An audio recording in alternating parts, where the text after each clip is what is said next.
السلام علیکم، میں ہوں کامران مظہر اور آپ دیکھ رہے ہیں ایم وی این نیوز پاکستان۔ آج ہمارے ساتھ موجود ہیں ایم کیو ایم تنظیم بحالی کمیٹی کے رکن اسلم بھٹو صاحب۔ السلام علیکم اسلم بھٹو صاحب، وعلیکم پروگرام السلام۔ ایک قدم میں آپ کو ہم خوش آمدید کہتے ہیں۔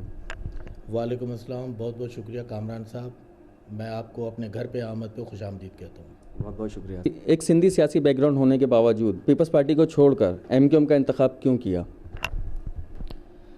سب سے پہلے کامران صاحب آپ کا بہت بہت شکریہ کہ آپ آئے اور ایک ایم کیو ایم کے کارکن کی حیثیت سے مجھے موقع دیا کہ میں اپنے بیک گراؤنڈ کے بارے میں اور ایم کیو ایم کے بارے میں آپ کو کچھ بتا سکوں۔ ایکچولی یہ جتنی بھی قومیں ہیں، جتنی بھی زبانیں ہیں، وہ میرے ملک کی زبانیں ہیں، قومیں ہیں۔ میں سندھی ہونے کے ناطے بالکل پیپلز پارٹی کا ایک رکن تھا، کارکن تھا، اور جدی پشتی میرا پورا خاندان پیپلز پارٹی سے بلانگ کرتا ہے۔ لیکن چونکہ جب میں نے دیکھا کہ پیپلز پارٹی کا جو نظریہ تھا روٹی کپڑا اور مکان کا، جب وہ روٹی اور کپڑا مکان جو تھا پیپلز پارٹی نے اس کو کسی حد تک اس کو نگلیکٹ کرنے کی جب انہوں نے ٹھان لی، جب شہید ذوالفقار علی بھٹو تھے اور انہوں نے جب روٹی کپڑا مکان کا نام دیا تھا، ایک انہوں نے سیاست کو وہ گھروں کی ڈرائنگ روم سے نکال کے غریبوں کی دہلیز تک وہ لے کر آئے تھے۔ بھٹو صاحب کا ایک بہت بڑا ایک اس میں کنٹریبیوشن تھا اس کے حوالے سے، تو اس لیے بھٹو صاحب کے ساتھ کھڑے ہوئے تھے۔ اس کے بعد محترمہ شہید آئیں، تو محترمہ شہید کے ساتھ بھی ہم ظاہر کندھے سے کندھا ملا کے کھڑے ہوئے تھے۔ لیکن چونکہ میں عوامی انسان ہوں اور اس طبقے سے تعلق رکھتا ہوں جو ایک مڈل کلاس کے لوگ ہوتے ہیں، تو جب ہم نے یہ دیکھا کہ ایم کیو ایم کے حوالے سے وہ باتیں شہید بھٹو کے بعد ظاہر ایم کیو ایم کے پلیٹ فارم سے ان کے قائد کو کرتے ہوئے میں نے سنا، وہ مڈل کلاس فیوڈل سسٹم کے خلاف بات کر رہے تھے، مڈل کلاس لوگوں کو آگے لے کر آنے کی کوشش کر رہے تھے اور عام لوگوں کو طاقت دینے کی کوشش کر رہے تھے، عام لوگوں کو اسمبلیوں میں پہنچانے کی کوشش کر رہے تھے۔ تو پھر میں نے جب فرق محسوس کیا کہ پیپلز پارٹی جاگیردارانہ نظام کے تحت اپنا کام کر رہی ہے اور ایم کیو ایم کا پلیٹ فارم اس مڈل کلاس لوگوں کو، غریب لوگوں کو، اور جو بالکل جو نچلا طبقہ ہے 98% جو مظلوم طبقہ ہے اس کی نمائندگی کر رہی ہے، تو پھر میں نے یہ فیصلہ کیا کہ میں ان جاگیردار وڈیروں کو چھوڑ کے میں اس پارٹی کے ساتھ منسلک ہو جاؤں جو کہ اس وقت ایم کیو ایم گراؤنڈ پہ تھی اور پاکستان لیول پہ تیسرے نمبر کی بڑی جماعت تھی، اور جس کے تحت میں نے یہ فیصلہ کیا سن 7 جنوری سن 2000 میں نے یہ ڈیسیشن لیا کہ میں اس پارٹی کو چھوڑ کے میں اپنے ایم کیو ایم میں شمولیت اختیار کروں۔ چونکہ ایم کیو ایم شروع میں متحدہ گورنمنٹ نہیں تھی، اس لیے میرے آنے کا راستہ نہیں تھا۔ جس دن متحدہ گورنمنٹ اناؤنس کیا گیا تو اس کے بعد میری ظاہر ایم کیو ایم کے جو قائد تھے ان سے میری بات چیت ہوئی اور اس کے بعد میں نے باقاعدہ ایم کیو ایم میں شمولیت۔ سر، ماضی میں ہم دیکھتے ہیں ایسا بھی ہوا ہے کہ بہت سارے لوگوں نے جو ہے وہ پارٹی چینج کی ہیں، تو ان کے کیا مقاصد ہو سکتے ہیں اس میں؟ دیکھیں کامران صاحب، جو لوگ اپنے ذاتی مفادات کے لیے آتے ہیں ان کی کوشش یہ ہوتی ہے کہ اپنے ذاتی مفادات حاصل کر کے اور اس کے بعد اس کو پارٹی کا یا پارٹی کی جو پالیسیز ہوتی ہیں اس میں کوئی عمل دخل نہیں ہوتا اور نہ ہی وہ ان کی پرواہ کرتے ہیں، وہ اپنے ذاتی مفادات کے لیے آتے ہیں۔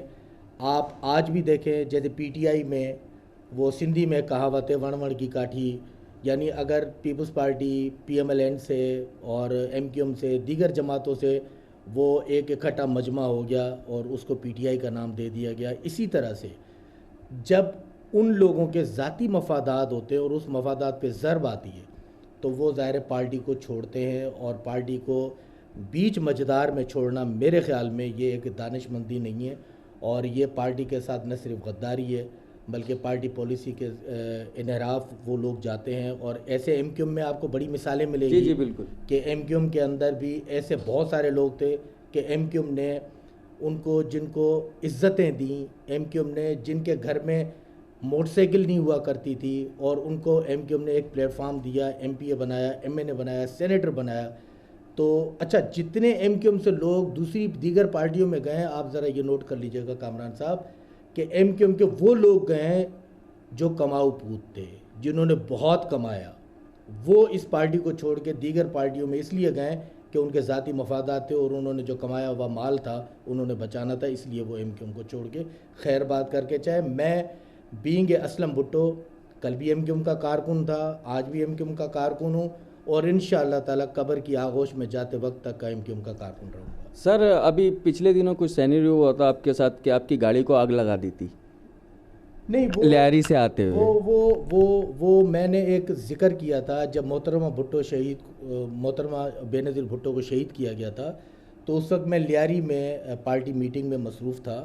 تو ظاہر ہے جب اس وقت پورے پاکستان کے حالات خراب ہو گئے تھے, کراچی کے حالات خراب ہو گئے تھے, تو اس وقت میری گاڑی کو نقصان پہنچایا گیا تھا, کریکر مارا گیا تھا.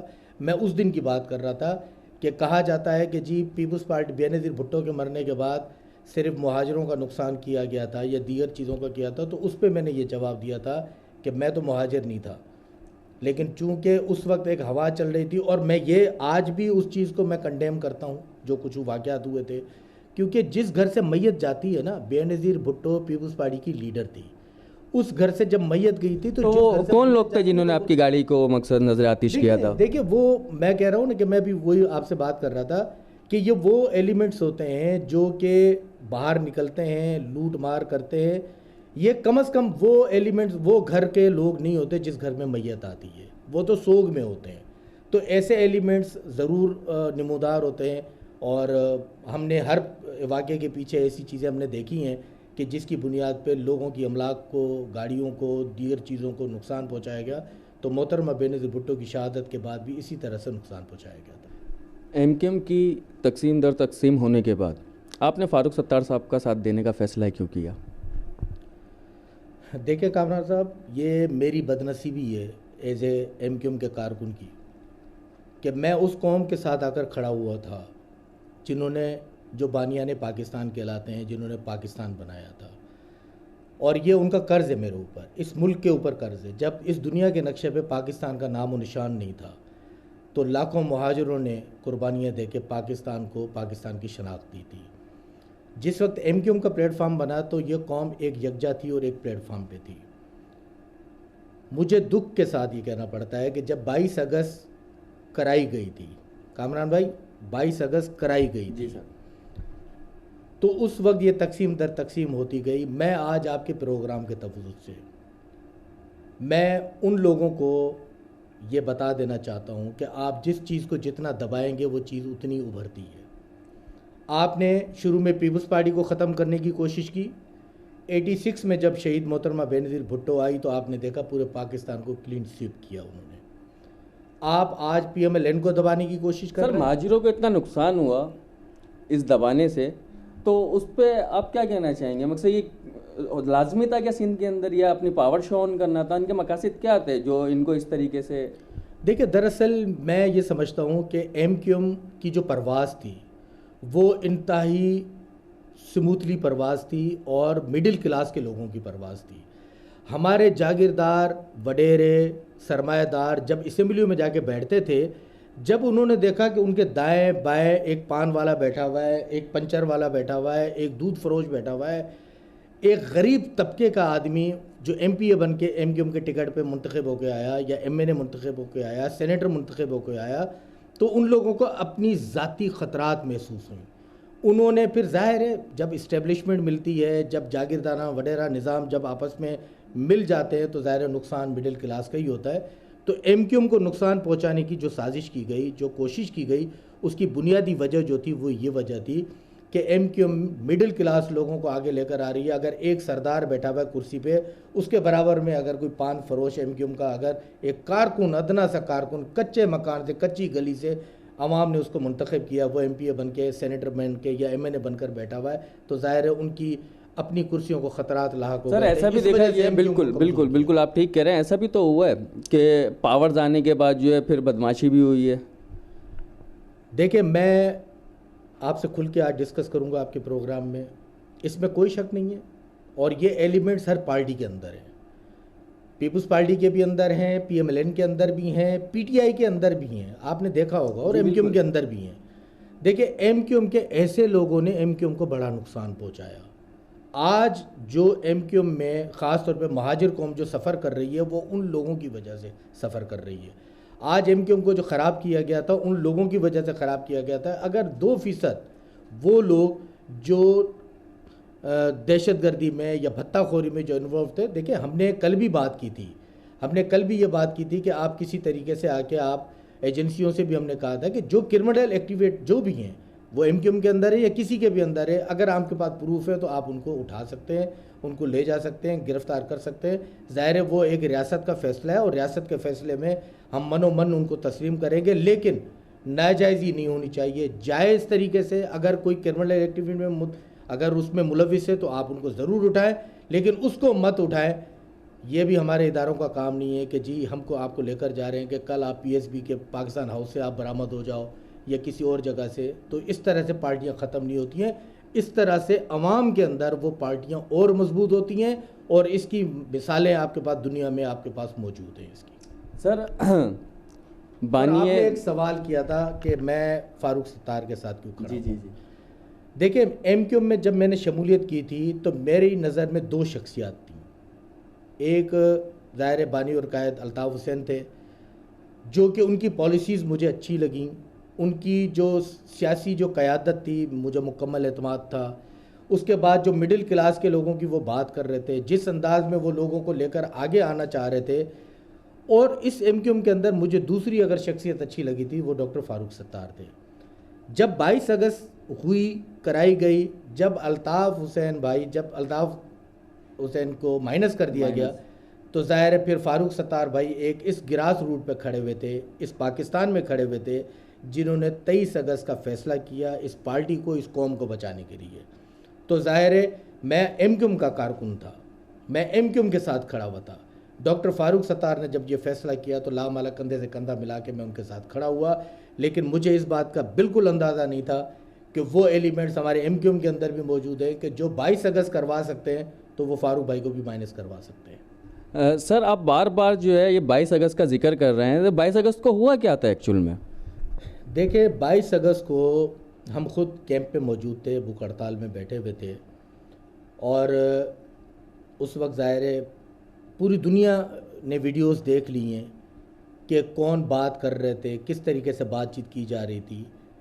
تو میں یہ سمجھتا ہوں کہ میں برابر میں بیٹھا ہوا تھا, اور میں سمجھتا ہوں کہ یہ باتیں جب کی گئیں تو آگے سے جب یہ باتیں دہرائی گئیں, کیونکہ کہی جا رہی تھی موبائل کے ذریعے, اور جب وہاں سے بات آئی تو مائک لگا ہوا تھا, آن اسپیکروں پہ لگا ہوا تھا, وہ پوری دنیا نے وہ بات سنی اور ایک ہاڑا اوڑی مچ گئی کہ جس انداز میں کہ اس طریقے سے یہ بات آئی. جبکہ اس کے باوجود بھی آپ نے دیکھا ہوگا کہ کافی دفعہ یہ چیزیں آئی ہیں مارکیٹ کے اندر بھی اور سیاسی حلقوں میں بھی, اور ظاہر ہے ہمارے اداروں کے اندر کے پاس بھی یہ چیزیں رکھی ہوئی ہوں گی موجود کہ اس وقت کس کی غلطی کوتاہی تھی.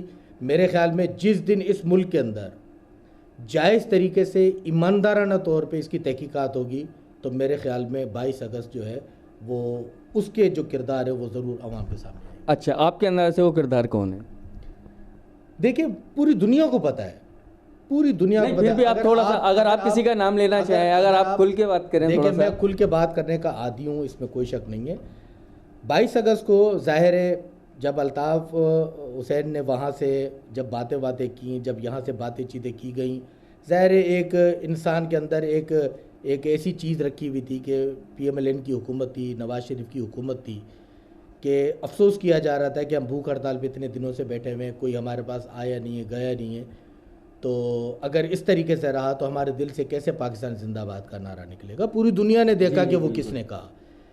لیکن میں اس ڈبیٹ میں نہیں جانا چاہ رہا, کیونکہ میری قوم آج ویسے ہی بھی منتشر ہے. میری قوم اس وقت ایک الگ الگ گروہوں میں تقسیم ہوئی ہے, تو میں مزید ان کو تقسیم کرنا نہیں چاہتا. میری دلی خواہش یہ ہے, اور مجھ جیسے بہت سارے کارکنوں کی خواہش یہ ہے کہ ایم کیو ایم اور یہ قوم اسی پلیٹ فارم پہ اسی طریقے سے پھر یکجا ہو جائے جیسے کل ہوا کرتی تھی. سر موجودہ صورتحال میں آپ مہاجروں کا فیوچر کیا دیکھتے ہیں؟ دیکھیں مہاجر ایک بہت اچھی پڑھی لکھی قوم ہے, اور جنہوں نے جو بانیان پاکستان ہے اور پاکستان بنانے میں ان کا اہم کردار ہے. لیکن بدنصیب یہ ہے کہ ان کو جس انداز میں تقسیم کیا گیا, جس انداز میں, تو میں ان کا مستقبل اگر جو کنڈیشن آج کی یہ چل رہی ہے تو میں ان کو تقسیم در تقسیم دیکھ رہا ہوں. تو میں آپ کے پروگرام کے توجہ سے کامران صاحب, میں چونکہ اس میٹنگ میں موجود تھا جو کہ عموماً لوگ یہ کہتے ہیں کہ فاروق ستار صاحب جو ہیں وہ ایم کیو ایم کو یکجا نہیں کرنے دینا چاہ رہے یا ایم کیو ایم کو تقسیم در تقسیم کرنا چاہ رہے ہیں. تو آج کے پروگرام کے توسط سے میں آپ کو بتانا چاہ رہا ہوں کہ ڈاکٹر فاروق ستار بھائی کی اولین کوشش ہے کہ ایم کیو ایم اسی ڈگر پہ آئے, اسی طرح سے مضبوط ہو جیسے وہ 22 اگست کے بعد 22 اگست کے فوراً بعد تھی, جیسے ہم سب ایک پلیٹ فارم پہ تھے.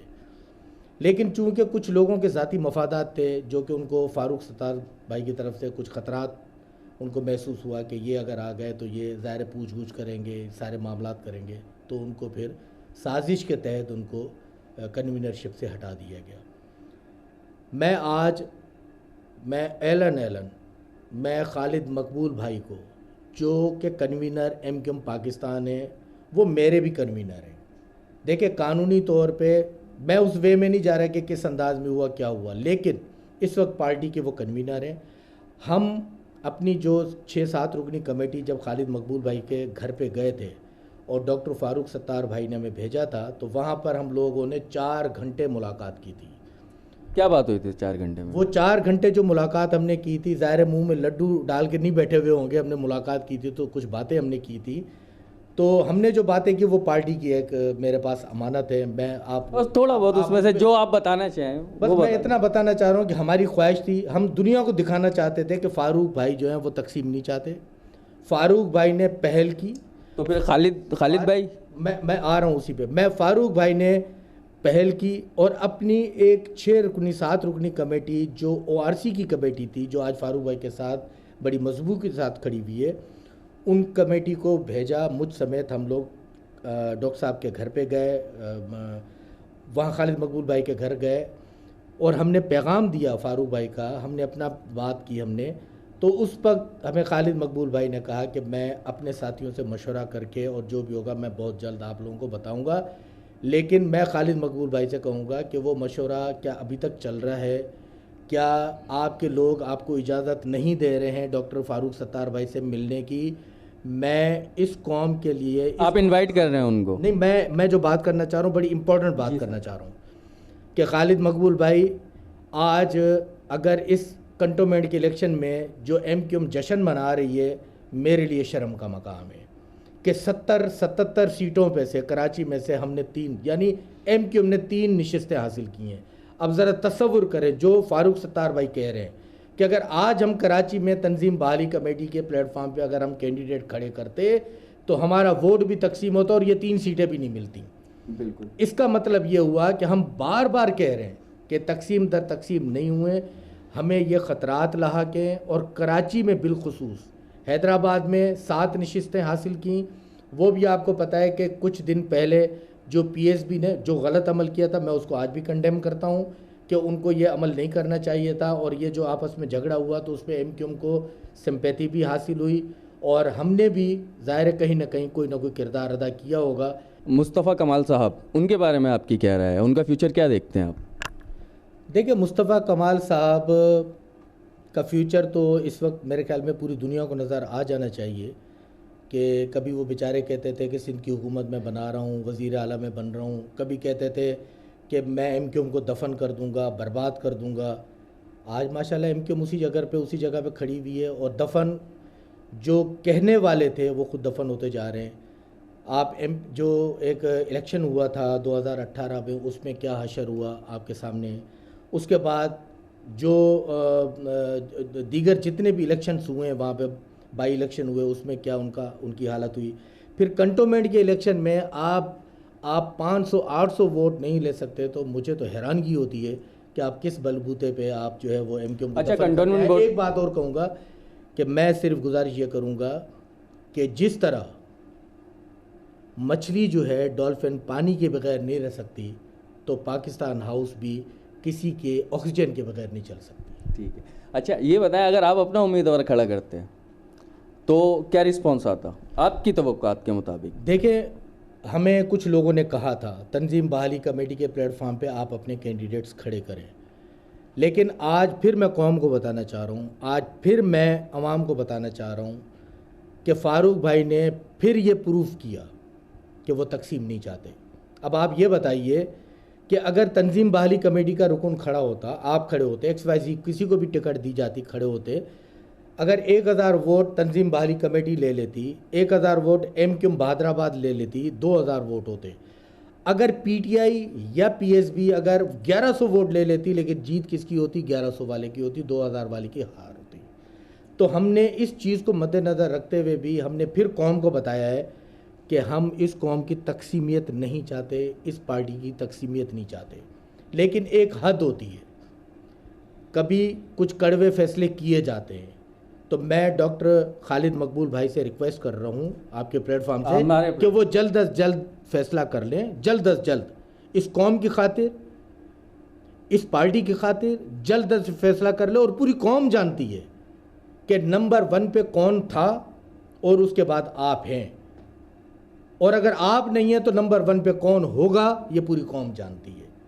نمبر 2 والا کبھی نمبر 1 پہ نہیں آئے گا, یہ قوم سمجھ گئی ہوگی میرا اشارہ. سر آپ نے بہت بار مشاہدت کیے ہوں گے کہ سندھی اور مہاجر یہ بڑے فسادات ہوتے ہیں اور ہوتے رہتے ہیں, تو اس کو آپ کیسے دیکھتے ہیں؟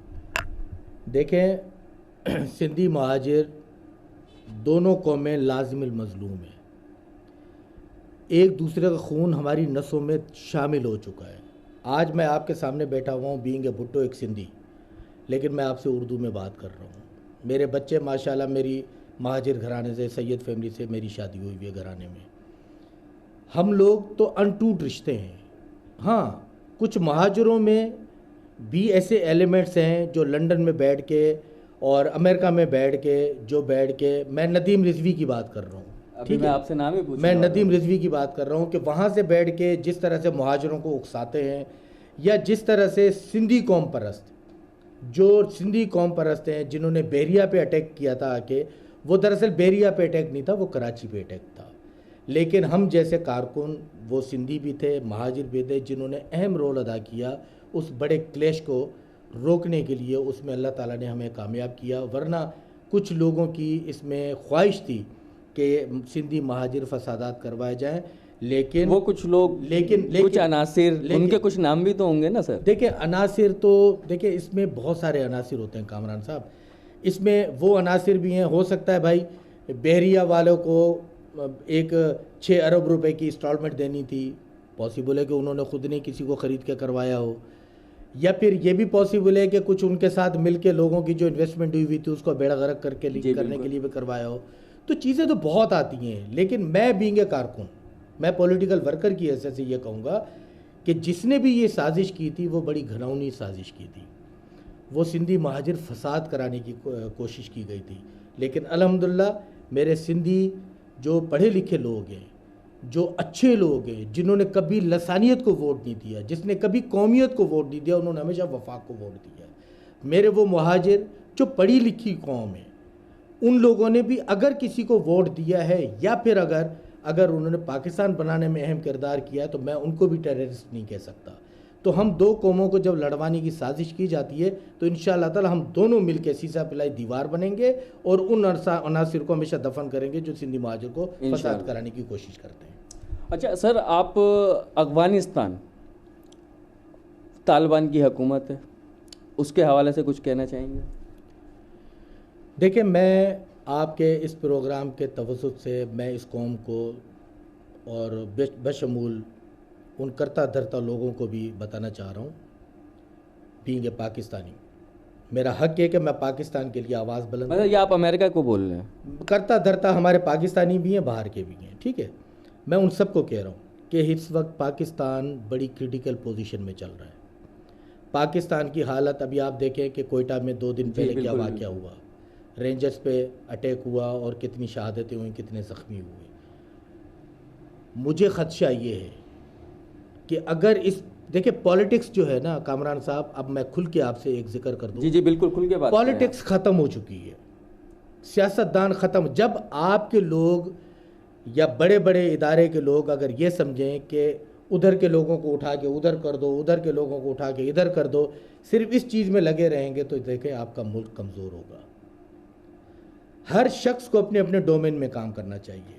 ایک فقیر ہے, اگر اس کا کام بھیک مانگنے کا ہے تو وہ بھیک ہی مانگے گا. اگر اس فقیر سے کہو گے کہ آپ وزیر اعظم بن جاؤ تو میرے پیارے بھائی پاکستان کبھی بھی نہیں چل سکتا. ایک بات. دوسری بات یہ کہ جو اس وقت افغانستان کی صورتحال ہے, اس پاکستان کے اندر جو آنے والے دن میں دیکھ رہا ہوں پولیٹیکل ورکر کی حیثیت سے, وہ فساد میں دیکھ رہا ہوں. کس میں؟ ایک درودی پڑھنے والوں میں اور ایک بارودی پھٹنے والوں میں فساد دیکھ رہا ہوں پاکستان کے اندر. اگر درودی بمقابلہ بارودی ہوگا تو انشاءاللہ تعالیٰ درود پڑھنے والے جتنے بھی ہیں, میں کسی مذہبی کسی اس چیز میں نہیں جا رہا, لیکن درود شریف پڑھنے والے جتنے بھی ہوں گے وہ کامیاب ہوں گے. اگر وہ ایک پلیٹ فارم پہ آ گئے تو یہ بارودی پھٹنے والے جتنے بھی ہیں انشاءاللہ تعالیٰ اس کا قلعہ کامہ کر دیا جائے گا. لیکن اس وقت پورے پاکستان کی صورتحال, جس طرح سے نیٹو کی فورسز یہاں آئی ہوئی ہیں, جس طرح سے پاکستان میں کراچی میں اسلام آباد میں رہ رہی ہیں, میں اس نہیں کہوں گا کہ آئے تھے 1 مہینے کے لیے, لیکن آج 10 دن سے 15 دن ہو گئے ہیں.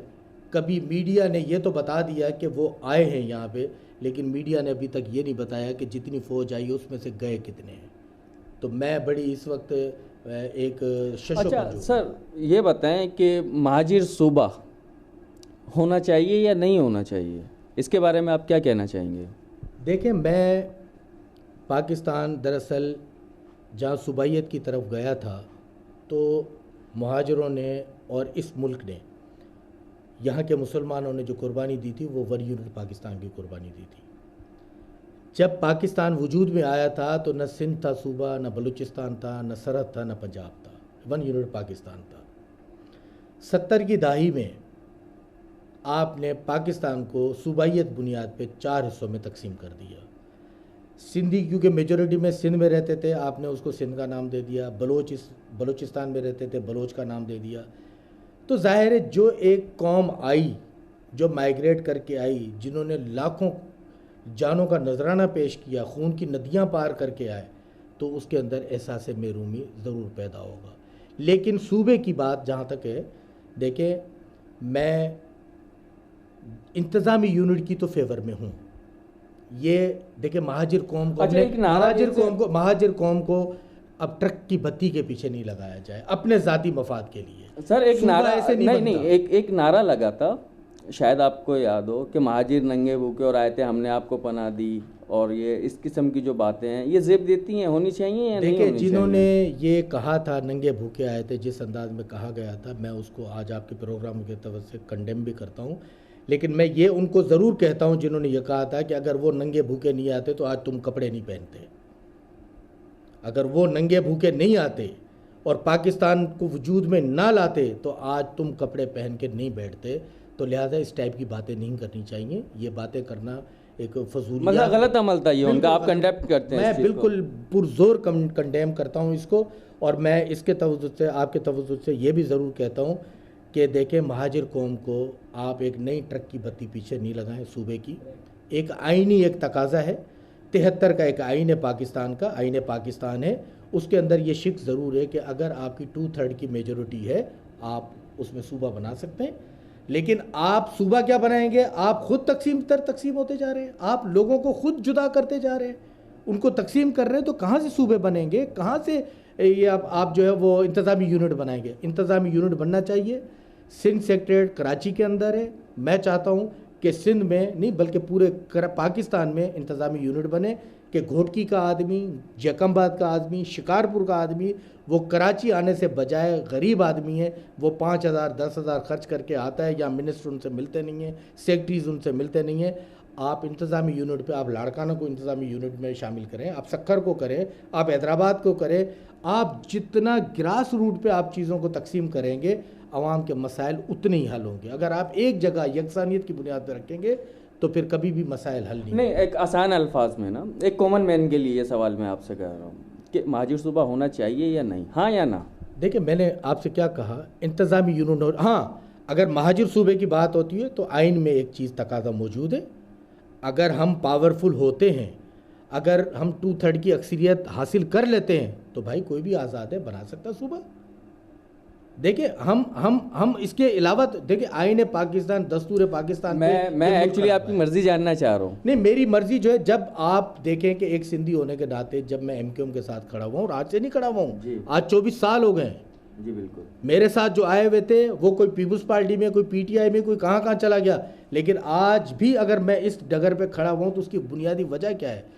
میں نے نوجوانوں کو مرتے ہوئے دیکھا ہے، چاہے وہ یونیورسٹی میں مرتے ہوئے دیکھا، چاہے وہ میں نے ان کراچی کی گلیوں میں سڑکوں پہ مرتے ہوئے دیکھا، میں نے پکا قلعہ آپریشن دیکھا، میں نے یہاں پہ علی گڑھ کا واقعہ دیکھا، میں نے سوراب گوڑ کے واقعات دیکھے، میں نے دیکھے ہیں، میں نے مظلوم لوگوں کو مرتے ہوئے دیکھا ہے. تو اس لیے میں اس قوم کے ساتھ کھڑا ہوا ہوں، میں اس پاکستانیوں کے ساتھ کھڑا ہوا ہوں، اور انشاءاللہ تعالیٰ کھڑا رہوں گا. سر ایک سوال ہے نا، کل تک جو آپ کے لیڈر تھے آج آپ انہیں ایکسیپٹ نہیں کرتے، تو یہ عوام آپ کو اپنا لیڈر کیسے ایکسیپٹ کر لے؟ کامران بھائی، آپ شاید کچھ ایسے سوال کر کے آپ چاہ رہے ہیں کہ میں کچھ ایسے جوابات دوں جس کی وجہ سے، کیونکہ آپ مسلسل اس کے بارے میں سوال کر رہے ہیں، تو چلے سنیں.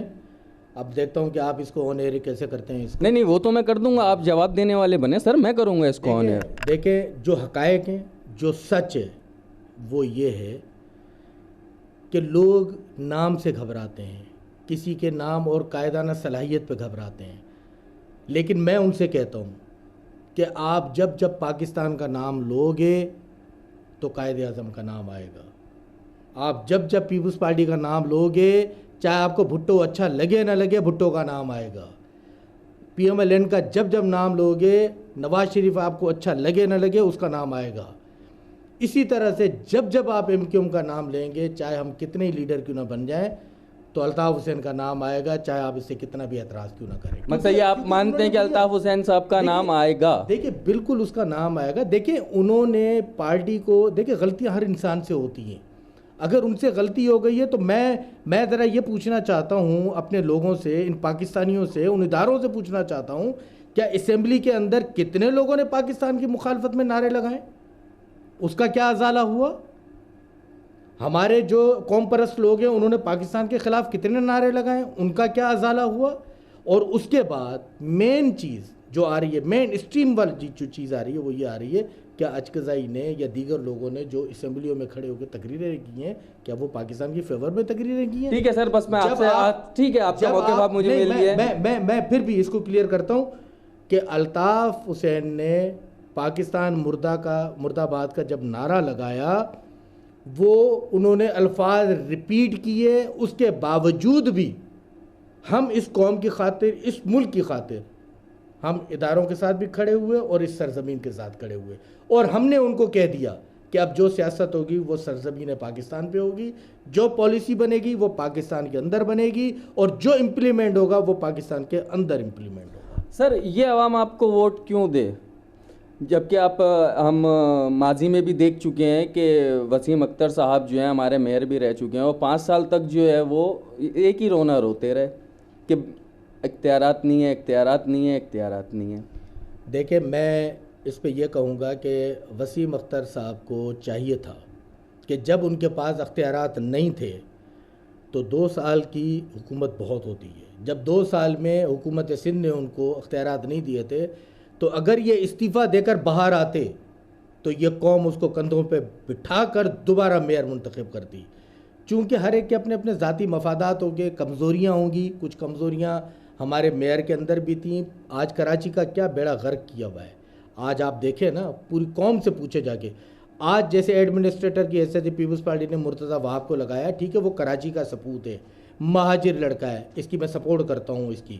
اگر مرتضیٰ وہاب آیا اور ان وسائل کے تحت اگر وہ صرف اور صرف رونا روئے گا کہ میرے پاس اختیارات نہیں ہیں، تو مرتضیٰ وہاب سے بھی میں کہوں گا سر کیا کام کیا مرتضیٰ وہاب صاحب نے، کیا کام کیا؟ آج بھی سیوریج کا نظام وہی دھرم برم ہے ہمارا. تو دیکھیں میں مرتضیٰ وہاب کا کوئی اسپوکس پرسن نہیں ہوں، ٹھیک ہے، میں مرتضیٰ وہاب کے حوالے سے بات یہ کر رہا ہوں کہ اگر ان وسائل کے تحت جو بھی چیزیں چل رہی، جو مصطفیٰ اس کے پاس وسیم اختر بھائی کے پاس جو تھے اختیارات، اگر وہی اختیارات اس کے پاس ہے اور یہ ڈیلیور کرتا ہے، تو اس کا مطلب ہے پھر خامی ہمارے آدمی میں تھی.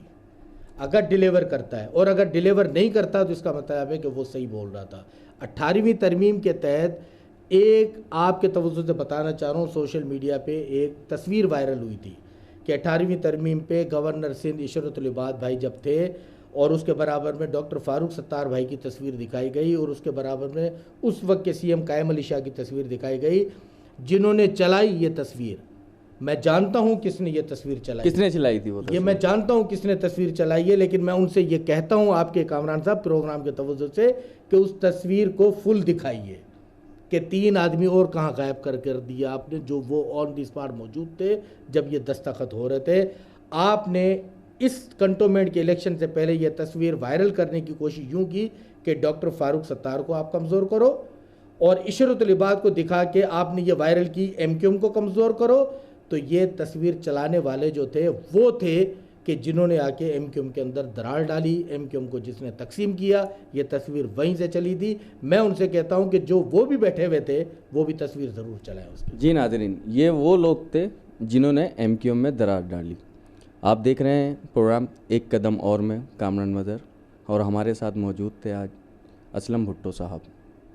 کامران صاحب، میں آپ کا مشکور بھی ہوں اور آپ کے لیے دعا گو بھی ہوں۔ بہت بہت شکریہ۔ آپ نے، میں نے کافی انٹرویوز دیے لیکن اتنا جارحانہ سوال جو مجھ سے آئندہ ایسے نہیں پوچھے گئے تھے جتنے آپ نے کیے ہیں، اور جس جرات مندانہ طور پہ آپ نے سوالات کیے، تو میں نے بھی کوشش کی ہے کہ آپ کو مطمئن کروں، اور یہ آپ کے ویورز دیکھیں گے کہ میں کس انداز میں نے ان جوابات دیے اور آپ نے سوالات کس انداز میں کیے۔